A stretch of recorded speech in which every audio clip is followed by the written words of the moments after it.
Assalamualaikum warahmatullahi wabarakatuh. Perkenalkan, nama saya Cynthia Dewinta dengan NIM 23129083. Berasal dari Prodi Pendidikan Guru Sekolah Dasar Fakultas Ilmu Pendidikan.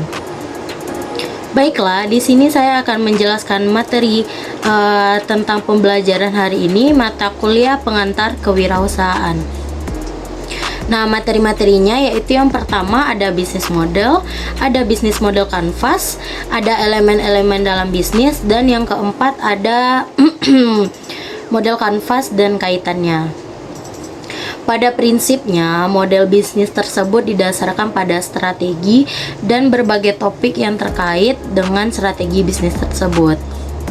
Model bisnis menjadi topik yang semakin populer sejalan dengan berkembangnya internet dan teknologi sebagai pondasi bisnis pada pertengahan tahun 1990.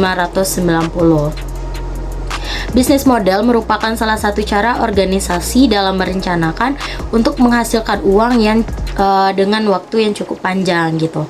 Bisnis model itu terdiri dari kombinasi berbagai elemen yang unik yang menggambarkan tujuan, strategi, teknologi, penciptaan nilai bagi pelanggan agar organisasi tersebut mampu bersaing sukses dalam segmen pasar tertentu.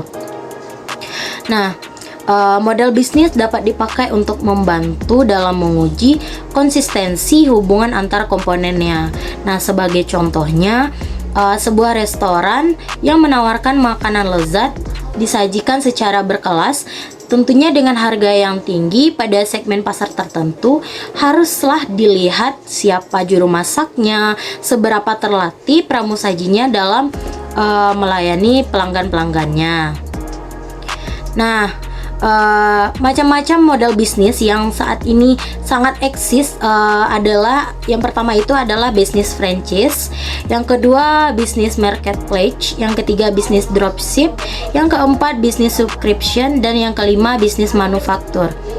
Sedangkan bisnis model kanvas sendiri adalah alat manajemen strategis untuk mengkomunikasikan ide atau konsep bisnis dengan cepat dan mudah. Nah, bisnis model kanvas itu sendiri biasa disebut juga sebagai BMC. BMC ini biasanya berbentuk satu halaman dokumen yang bekerja melalui elemen fundamental bisnis atau produk. Nah, selanjutnya ke materi selanjutnya yaitu tentang elemen-elemen yang ada dalam bisnis. Di sini terdapat 9 poin nih. Ada 9 poin elemen-elemen dalam suatu bisnis. Yang pertama itu ada namanya value proposition. Yang mana value proposition ini adalah pertukaran nilai antara bisnis Anda dan pelanggan. Seperti contohnya misalnya penjual yang menukarkan pembeli yang menukarkan uangnya dengan barang yang akan dibeli oleh kepada si penjual gitu. Nah, yang kedua itu ada yang namanya customer segment, yang mana customer segment ini adalah membagi basic pelanggan menjadi individu-individu tertentu dalam suatu kelompok. Misalnya dalam usia, jenis kelamin, dan lain-lain sebagainya.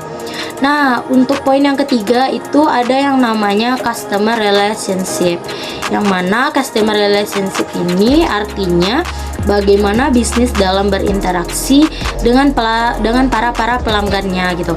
Misalnya cara penjual ini dalam berinteraksi dengan si pembeli gitu. Gimana sih caranya berinteraksi gitu. Nah, yang keempat itu ada yang namanya channel. Channel itu apa sih gitu? Pasti kita gak asing dengan yang namanya channel gitu. Channel itu sendiri adalah jalan yang digunakan pelanggan untuk berhubungan dengan bisnis Anda gitu. Misalnya ada channel YouTube, channel Instagram, channel WhatsApp gitu, yang memudahkan dia untuk berinteraksi dalam membeli atau mengenal bisnis Anda gitu, atau produk yang Anda hasilkan gitu. Nah, yang kelima ada namanya revenue stream.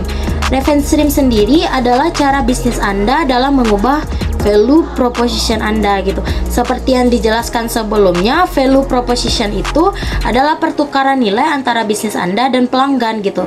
Nah, jadi di revenue stream ini Anda sebagai si penjual mengubah value proposition Anda menjadi lebih baik gitu, sehingga bisnis Anda berkembang dan menjadi bisnis yang sukses gitu.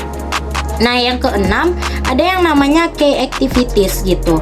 Key activities itu apa? Key activities itu adalah tindakan bisnis Anda dalam mencapai value bagi pelanggan-pelanggan Anda gitu. Misalnya, apa sih tindakan yang bisa Anda lakukan agar value kepada pelanggan Anda tuh bisa baik gitu, bisa tercapai gitu loh. Apapun itu tindakannya atau sifat atau perilaku yang Anda lakukan agar value kepada pelanggan Anda itu dapat tercapai gitu.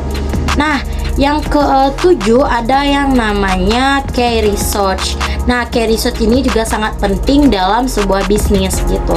Key research sendiri adalah sumber daya yang dibutuhkan bisnis Anda dalam berbisnis tentunya. Misalnya sumber daya alam, sumber daya manusia, atau sumber daya tenaga kerja gitu.